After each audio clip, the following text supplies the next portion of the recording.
Hello sir, మీ పేరు? మల్లాది రాఘవ. తెలంగాణలో కాంగ్రెస్ వచ్చి ఇప్పుడు డిసెంబర్ వస్తే 2 years అవుతుంది. వాళ్ళ పరిపాలన ఎలా అనిపిస్తుంది సార్ మీకు? కాంగ్రెస్ పరిపాలన గురించి చూడాలంటే మీరు హైదరాబాద్లో ఏ రోడ్డు అన్నా చూడండి, వాళ్ళ ఐడెంటిఫికేషన్ అది. రోడ్లు ఎట్లా ఉన్నాయో అది కాంగ్రెస్ గవర్నమెంట్ అని చెప్తుంది, చెప్పకుండా. అంటే ఇంతకుముందు 10 years బీఆర్ఎస్ గాని చూసాం కదా సార్, వాళ్ళ గవర్నమెంట్లో వేయలేదని మనం అనుకోవచ్చు కదా. వాళ్ళ గవర్నమెంట్లో వేసిన రోడ్లే ఉన్నాయి మొన్నటి దాకా. నేనేం బీఆర్ఎస్ మెంబర్ కాదు, కాంగ్రెస్ మెంబర్ కాదు. ఇప్పుడు కాదు, 75 ఏళ్ల నుంచి చూస్తున్నాం కదా. కాంగ్రెస్ గవర్నమెంట్ ఉన్న చోట వాళ్ళ ఐడెంటిఫికేషన్ ఒకటే, కరప్షన్, బ్రైబరీ, రోడ్స్. ఈ 3 చూస్తే చాలు కాంగ్రెస్ అని తెలిసిపోతుంది. కానీ మేము అధికారంలోకి వస్తే సూపర్ 6 వచ్చారు రేవంత్ రెడ్డి గారు, ఫ్రెష్గా సూపర్ 6 ఇస్తానని.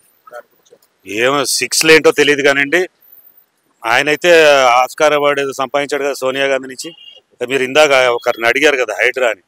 హైడ్రా తోటి మరి ఆమె దగ్గర సర్టిఫికేట్ సంపాదించాడంటే మీకు అర్థమై ఉంటుంది అసలు. అది రీసెంట్ గా కానీ ప్రతి ఒక్కరికి తెల్ల రేషన్, వైట్ రేషన్ కార్డ్స్ ఇస్తామంటున్నారు.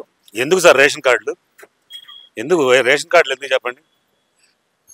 ఉద్యోగాలు ఇమ్మనండి. నిరుద్యోగం అని అక్కడ రాహుల్ గాంధీ తెరుస్తాడు. ఓటు చోరీ అని ఆ రాహుల్ గాంధీ తెరుస్తాడు. చేసేదంతా వాళ్ళు, వేరే వాళ్ళ మీద అంటున్నందుకు ఏమైంది చెప్పండి అసలు? ఉద్యోగాలు ఎక్కడొచ్చినాయి? మీకు రేషన్ కార్డు ఎందుకు సార్? ఉద్యోగం ఇవ్వండి. స్టేట్ గవర్నమెంట్ ఎన్ని ఉద్యోగాలు ఇచ్చింది స్టేట్ గవర్నమెంట్ చెప్పండి మీరు? ఏ డిపార్ట్మెంట్లో అయినా అవుట్ సోర్స్ చేసి ప్రైవేట్ కాంట్రాక్టర్స్ తోటి ఉద్యోగం తప్పితే, ఇప్పుడు మీరు ఇందిరా పార్క్లో ఉన్నారు, ఇందిరా పార్క్లో మొత్తం మెయింటెనెన్స్ అంతా అవుట్ సోర్స్డే, ప్రైవేట్ కాంట్రాక్టర్స్. వాళ్ళు ఎవరు రారు అసలు. ఇందిరా పార్క్ చూస్తే తెలుస్తుంది మీకు, అక్కడ ముక్కుకి వాసన కానీ కంటికి కనపడే చెత్త కానీ. ఎందుకు అవుట్ సోర్స్? రెస్పాన్సిబిలిటీ ఎవరికి లేదు, అకౌంటబిలిటీ ఎవరికి లేదు. వాళ్ళకి మాత్రం 96 పెన్షన్లు కావాలి. ఎమ్మెల్యేకి, కార్పొరేటర్కి 5, 6 పెన్షన్లు కావాలి. ఎంప్లాయీకి మాత్రం ఒక పెన్షన్ ఇవ్వడానికే కష్టం, జీతం ఇవ్వడానికే కష్టం, ఉద్యోగం ఇవ్వడం అంతకంటే కష్టం గవర్నమెంట్కి. ఏం చెప్పాలి? ప్రజలు అంటారా గవర్నమెంట్ అంటారా? ఎందుకంటే పథకాలు ఇస్తేనే ప్రజలు కానీ ఓట్లు వేయడానికి వస్తున్నారు, లేకుంటే వాళ్ళని ఆ పదవిలో నుండి దించేస్తామంటున్నారు కదా. మీరు అడిగేది ఎట్లా ఉందంటే చెట్టు ముందా విత్తనం ముందా అని. వాళ్ళు డబ్బులు ఇస్తుంటే ఈ డబ్బులు తీసుకుని ఓట్లు వేస్తున్నారు, పథకాలని వేస్తున్నారు. ఈ 1955 నుంచి ఎలక్షన్స్ చూస్తే మీరు, అప్పుడు ఫ్రీ బీస్ ఉంటేనే ఓట్లు వేసారండి.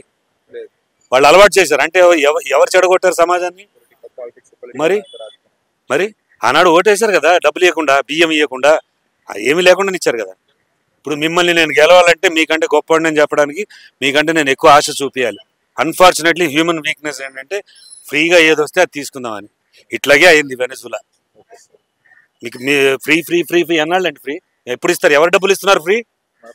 ఒక్క మాట చెప్పండి. ఒక ఎమ్మెల్యే, ఒక కార్పొరేటర్, ఒక ఎంపీ, ఒక మినిస్టర్, ఒక సీఎం వాళ్ళ జేబులోంచి ₹1 ఇచ్చారా వరదలు వచ్చినప్పుడు కానీ ఏమన్నా కానీ? చందాలు ఇచ్చేది మీరు, నేను.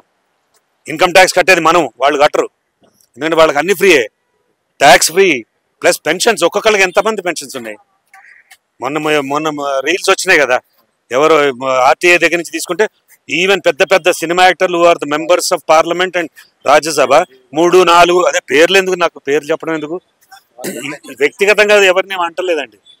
సిస్టమ్, వ్యవస్థ గురించి మీరు అడిగింది. రాష్ట్రం గురించి అడిగారు కానీ వ్యక్తుల గురించి అడగల. మీరు రేవంత్ రెడ్డి గురించి అడగలేదు, ఇంకోళ్ళ గురించి అడగలేదు. నేను 1-2 పేర్లు ఎందుకు చెప్పానంటే ఎగ్జాంపుల్. ఓట్ చోరీ అన్నారు చూడండి, ఒక్క చిన్న ఎగ్జాంపుల్ మిమ్మల్ని అడుగుతా. బీహార్ అంతా అతలాకుతలం చేస్తున్నారు, సివిల్ వార్ చేయాలని. బంగ్లాదేశ్ లాగా అవుతుందని ఆల్రెడీ మణిశంకర్ అయ్యర్ చెప్పాడు. చేస్తారండి ఇండియాని బంగ్లాదేశ్ లాగా? ఆర్ఎస్ఎస్ని తిడతారు. ఆర్ఎస్ఎస్ ఏం చేసింది సార్? ఆర్ఎస్ఎస్ చేసినటువంటి సోషల్ వర్క్ ఈ దేశంలో ఎవరు చేశారు చెప్పండి? ఇస్కాన్ చేసినటువంటి సోషల్ వర్క్ ఎవరు చేశారు చెప్పండి? ఎవరు చేశారు? అన్నీ ఏంటంటే వాళ్ళు చెయ్యరు. ఓటు. ఒక్కసారి ఓటు సంపాదిస్తే ప్రజలు హాయిగా 10 ఏళ్ళు నిద్రపోతారు. వాళ్ళు మేలుకున్నా కానీ వాళ్ళని తిట్టిపోతారు తప్పితే వాళ్ళకి.